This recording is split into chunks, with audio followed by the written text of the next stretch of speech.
deadly tornado outbreak. What did it hit? Oh my God, look at that debris. Twisters touched down in multiple states, leveling homes and leaving communities in ruins. The noise and the wind and things hitting the house and then the suction on my ears. You just can't believe the destruction. Like, it seems like every business in downtown's been destroyed. Dolphin dining, a unique fishing strategy, is uncovered off the South Carolina coast. They're using those ships to their advantage to feed more efficiently. Bee hotels, we have the buzz on how they can help your garden. The bees actually lay their eggs in there, and then they also use this as shelter. And as beach season approaches, important information about the dangers of riptides.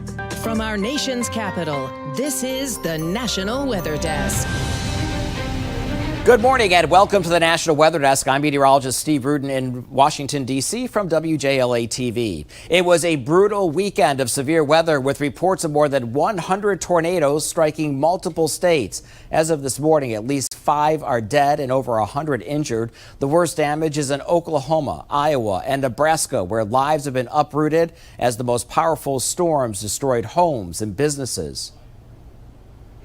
The view from above shows just how destructive these tornadoes were. This is all that is left of Holdenville, one of the hardest hit areas of Oklahoma. Foundations are all that's left of many buildings. I was watching local meteorologists when that tornado hit late Saturday night. We have a team coverage of the storm and the cleanup, starting with Artra in Holdenville. Pretty significant tornado went west of Holdenville on up northeast towards the Old Fusky County line and towards Okemah. We had lots of structure damage, anywhere from minor damage to houses completely destroyed. 4 injuries, 2 fatalities, including a 4-month-old infant. One Holdenville resident says he was inside of his home when the tornado lifted him and his brother off of the ground. We got underneath our coffee table after that, and we went up in the air just after we got in the coffee table. And when we landed, we were underneath our couch, teepeed above us like this. And I was able to lift a board up and get my brother and my dog out and then come out myself. Davis, his brother, and his dog made it out with just scrapes and bruises. I'm pretty sure everything electronic in the house is gone, destroyed. But that's a lot better having all that destroyed than either one of us, my brother, or my dog, dying. Now he and his family are going through the debris and cleaning up, something several families throughout the state will be doing for the next several weeks. And though the damage in Hughes County is extreme, officials say they will rebuild. Pray for the people that's lost their family members and that's lost their homes. And then, we'll rebuild. You always hear, oh, it's not going to happen to me, it's not going to happen to me. But guys, it did. It happened to us. We've been here 12 years, and it's gone. The home near I-35 and Highway 32, where Gary Branch lives with his wife, caught in the destructive path of Saturday night's devastating storm.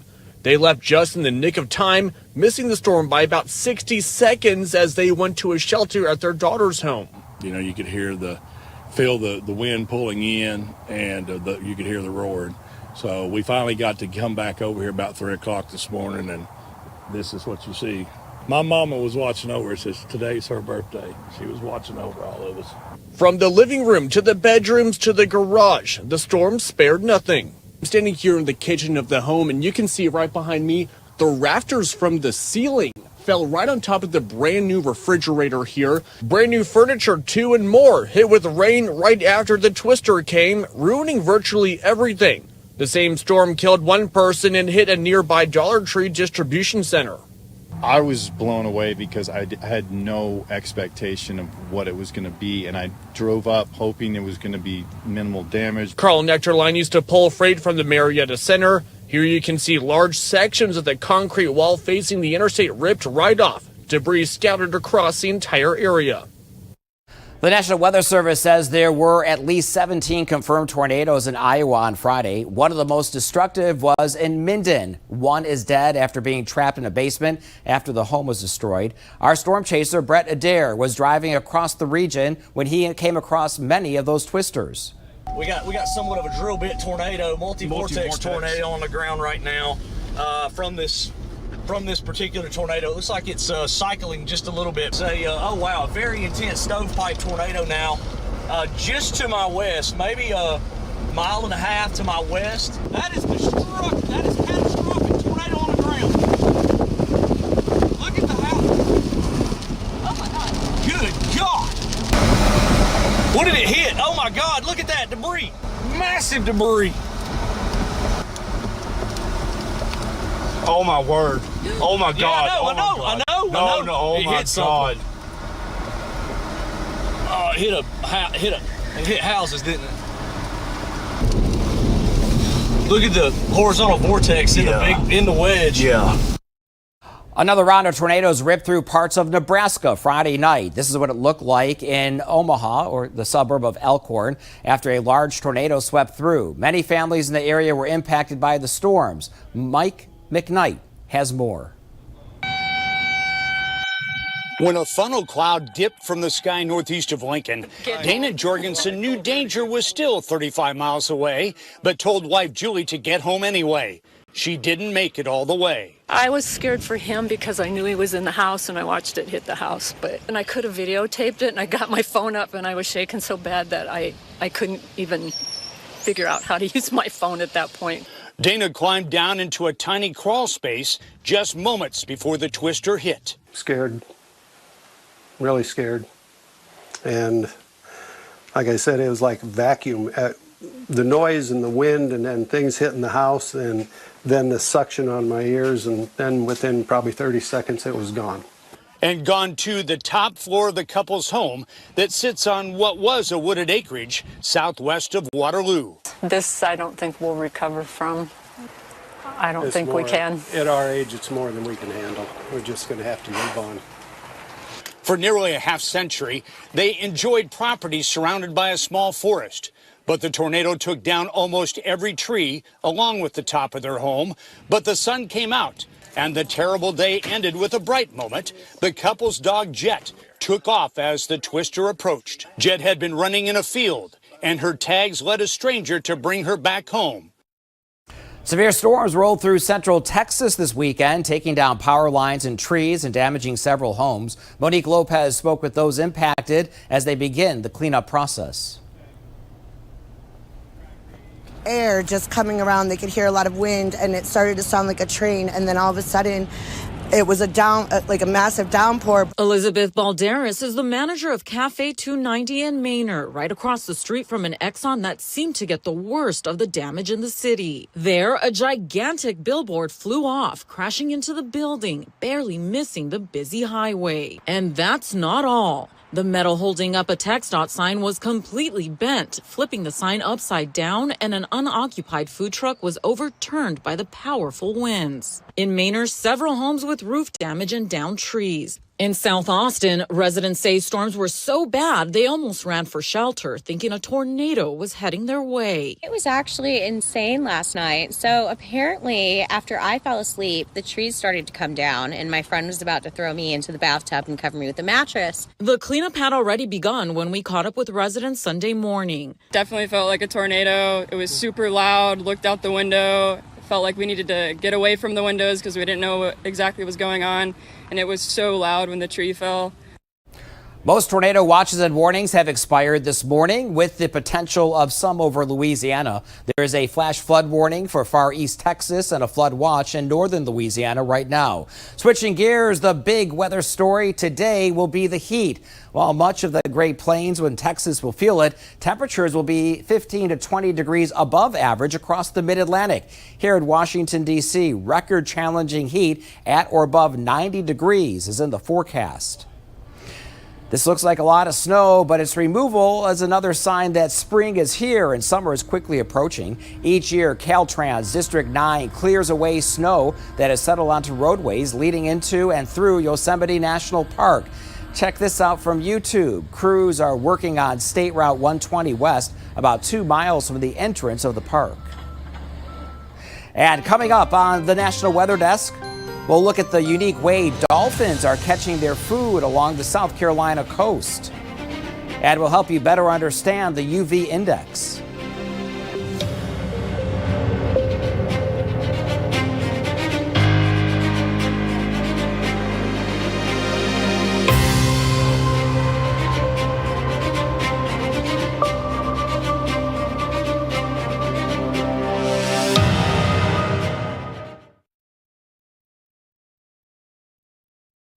I'm meteorologist Ryan Munn with a look at the Northeast as we head through the day on Monday. We are going to see a really nice day for many areas. Notice a couple clouds and even a few showers up towards areas in northern New York, but most of us are going to see lots of sunshine up through Maine, Vermont as well, and we will see some mild temperatures as well. A few showers possible as we head into Tuesday, and then we will see high temperatures for your day today, topping out in the 70s and 80s. I'm Chief Meteorologist Gerard Jabali. Here's a look at the mid-Atlantic region after a warm end of the weekend. We are going to start your Monday off with just some scattered clouds to begin, and we'll see temperatures soaring once again. However, our next chance of rain moves in on Tuesday afternoon to evening. We'll see a line of scattered showers and some thunderstorms will roll across the area.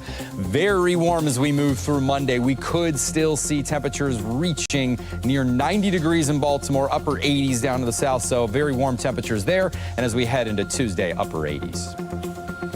I'm meteorologist Vitas Reed. Here's a look at your southeast forecast highs for the day. It looks like we're going to see a warm wind in Nashville, 82 degrees, 85 in Raleigh, 84 in Macon, Charleston, 79 degrees, 88 Tampa, 81 West Palm. We saw a lot of severe storms pushing across parts of the south. We still have that frontal boundary making its way through the Mississippi River Valley. Showers and thunderstorms getting strong across parts of Memphis down through Jackson, Mississippi, as well as New Orleans. It looks like a noisy afternoon. Then a few showers work their way in over parts of eastern Tennessee overnight.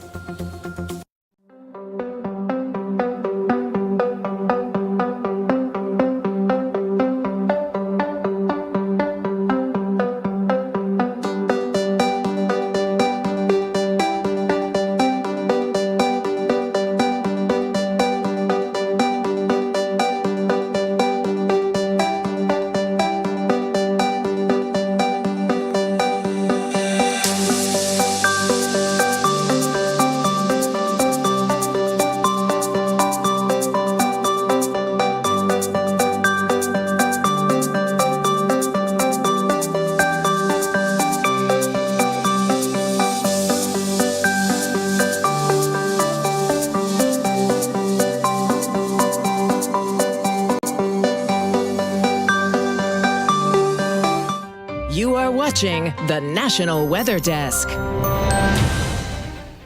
All right, let's check in to see weather in cities across the country today. We begin in Louisiana. Warned severe thunderstorms are possible for the remainder of the morning with scattered showers this afternoon. Highs will be well into the 80s. This is downtown Atlanta, Georgia. A good amount of sun today with highs ranging from the upper 70s to lower 80s. And we head over to Albuquerque, New Mexico. A beautiful afternoon to look forward to with highs in the middle 70s. And finally to Philadelphia, Pennsylvania. Look closely. You can see the Philadelphia Museum of Art in the upper right. Many of you remember the famous steps from the movie Rocky. Patchy fog this morning will give way to sun and clouds later this afternoon. A plan for above normal temperatures considering the time of year, anywhere from the upper 80s to close to 90 degrees. And speaking of hot temperatures, you'll be hearing a lot about UV index as we get into the summer months. To help you better understand, we turn to meteorologist Teresa Carter. The UV index provides a daily forecast of the expected intensity of ultraviolet radiation from the sun.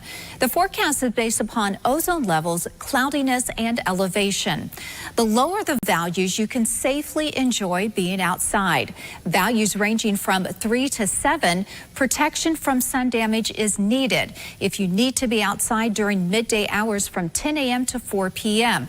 Take steps to reduce sun exposure and wear sunscreen. And try to seek shade. The higher the numbers, such as 8 and above, avoid being outside during midday hours. Make sure you seek shade. A shirt, sunscreen, and a hat are a must. Beachgoers should know that sand and water reflect UV and can make the UV index even higher. It's a phenomenon that's happening off the waters in South Carolina, and so far it hasn't been documented anywhere else. Lisa Weisman shows us the unique and fascinating way local dolphins have been catching and eating prey. The South Carolina Aquarium is home to some 5,000 animals, both inside and out. But if you pay close attention to the water just beyond the tanks in the wild, you might catch something that excites aquarium educator and scientist Megan Gallipo.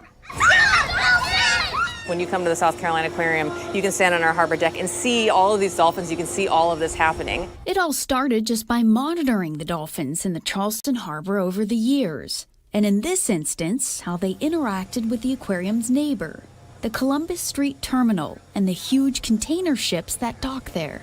We started to notice that every time there was a ship docked at one of the terminals here in the harbor, we started to notice, oh, if there's a ship there, there's going to be a dolphin there for sure. And after saying that out loud a few times, we said, wait a second, why? Why are there always dolphins near those ships? And what are they doing by the ships? What's drawing them to those ships? The answer was found captured here in research video taken by boat.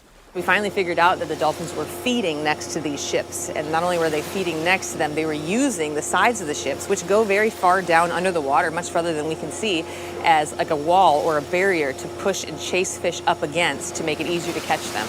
And often that chase culminates in the fish jumping right up out of the water to try to escape the dolphin, and the dolphin coming up from below and grabbing that dolphin. Hopefully, if the dolphin is successful, then they're able to catch that fish, and there's not much place for that fish to go because they've been chased literally up against a wall. The dolphins were using the sides of the ship to catch their food. Gallipo says dolphins have developed adaptive strategies when it comes to eating, like strand feeding. You may have seen videos of it happening on Kiowa or Seabrook Islands. But this kind of feeding using the side of a container ship has never been documented beyond the Charleston Harbor. There's a lot of human impact on the animals here. So it's really interesting to see how the dolphins have kind of capitalized on that a little bit. They're using those ships to their advantage to feed more efficiently. And it's really cool for us to be able to identify that and study that and see how they have adjusted to the environment that we share. Typically this time of year, Montana sees runoff from melting snow. This year, a mild winter means much less runoff, and it's impacting local fishermen. Alex Hoffman has more. April showers bring May flowers, but what do the winter months bring? Typically in Montana, lots of snow that becomes runoff water that flows from the mountains to the rivers, but not this year. It's definitely less water coming off low elevation, mid elevation snow, so we didn't see bumps in water from that mid elevation, low elevation snow. Less snow means less water going into popular fishing spots, mainly western Montana rivers, where fly fishing is a way of life. Low water levels in rivers will slow down the current, giving potential catches more time to see and smell you. The less water we have, the slower the body of water is moving, which makes it more difficult to catch fish. They have more time to see it all happen. The lack of snow isn't the only thing affecting this year's fishing game. Believe it or not, a key move to make when deciding if it's a good fly fishing day is simply look up. Fish aren't a fan of bright sun rays in the middle of the day, but the cloudy skies of April this year have been an angler's friend. Trout don't like looking into the bright sun, just like we wouldn't like, you get better hatches with low pressure and clouds. So there's a combination of certain things coming together that make fishing a lot better in cloud cover and low pressure than sunny and high pressure. Despite the low amount of snow runoff and lower water levels, fly fishing expert Chase Harrison says the season has mostly been a good one. The season's gone really well so far. Lots of big browns have been caught. There's been moments of really good fishing, and there's been moments of a struggle. So I'd say 70% of the spring days have been pretty good. You never know what Mother Nature will bring to your front door. Tri-Cities meteorologist David Boyd shows us what unexpectedly appeared recently. Springtime brings new life, and that truth is hitting close to home. A robin made a nest in a wreath on my front door recently. We spotted 5 eggs, and now most have hatched. We've been using this door less often to try and not to disturb the nest and feeding time. The baby birds have had to endure some chilly mornings recently, with lows in the 30s in the Tri-Cities area of Tennessee, but thankfully, warmer weather is on the way. Have you ever heard of a bee hotel? It's all the buzz and something you can put in your yard to help your garden grow. Meteorologist Will Henney explains. Hey there everybody, spring is finally in the air here in West Michigan, and with that we're starting to see the flowering trees really take off. Some of those blooming bulb flowers as well, we're starting to see those peak up, which is a great sight. I'm here in Bronson Park in downtown Kalamazoo, and with that we're starting to see the pollinators get a little bit more active. An organization called Kalamazoo in Bloom. They're a local nonprofit made up of hundreds of gardeners that do a lot of volunteering. They just installed these bee hotels These are a great thing to think about at your home or garden, something you can certainly make or purchase.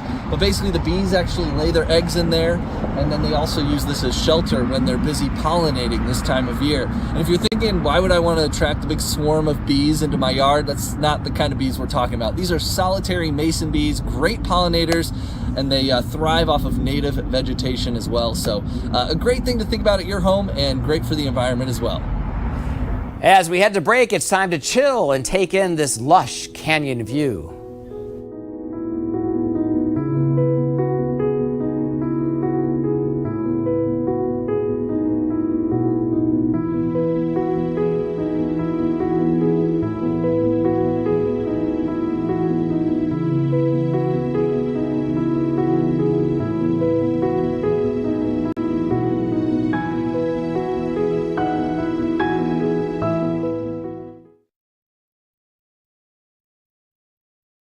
Good Monday morning, everyone. I'm meteorologist Andrew Buck-Michael. Taking a look at our weather story today. A little quieter across the plains than what it has been to end last week. Now, that rain is slowly drifting its way into the Ohio Valley for the day today, and it'll continue moving its way to the east heading into your Tuesday. More thunderstorms, though, are expected to start firing up across the Central Plains for Tuesday into Wednesday as well, with most of us in the 70s and 60s, even some 80s to the south. Thanks for joining me. I'm meteorologist Mary Wasson. We had quite a few thunderstorms on Sunday, but most of those are moving towards the east, and we're expecting a mostly cloudy sky in the morning, giving way to some sunshine through the afternoon. High temperatures on Monday. We're going to start off in the 70s, but climbing well into the 80s, even close to 90, with lots of sunshine later in the day. Some clouds Tuesday morning, but then again a little bit more sunshine by Tuesday afternoon. Good morning. I'm meteorologist Rebecca Stevenson. Here's what's happening across the west. A big cool down coming in for the Pacific Northwest first. We're still very warm across parts of Arizona and California, but the wind is going to be picking up in those spots, also up into Idaho, as a series of fronts brings in high mountain snow, plenty of showers, and some coastal risk of thunderstorms. That's the scene from here.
Weather Window, presented by the National Weather Desk. A wild weather weekend included damaging storms from Texas on up to Nebraska and Iowa. This onslaught of pelting hail fell in Knox City, Texas, and a tornado was spotted there Saturday. This tornado caught on camera northwest of Waco in China Springs, and a snapshot of another beautiful moonset, this one taken west of Asheville with a cloak of fog. For more content like this, like the National Weather Desk on Facebook. And beach season is coming up, and that means the risk of getting caught in a rip current. Meteorologist Alan Strum explains how they form and what you can do if you get caught in one. And here's how they form. Wind pushes water over sandbars and toward the shore. This water needs to exit and head back out. So what it does is it uses deeper channels to head back out to sea. And this is the danger zone and where people can get caught up in those rip currents. Now, fighting it and swimming against those rip currents is like being on a treadmill, and it can be impossible to get out. So the best thing to do is swim parallel to the shore or wait until you get out of that rip current and head back on to safety on the beach.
And thank you so much for looking in this Monday morning. I'm glad you were able to join me. I'm meteorologist Steve Rudin from WJLA in Washington, D.C. I'll see you back here tomorrow. Good day.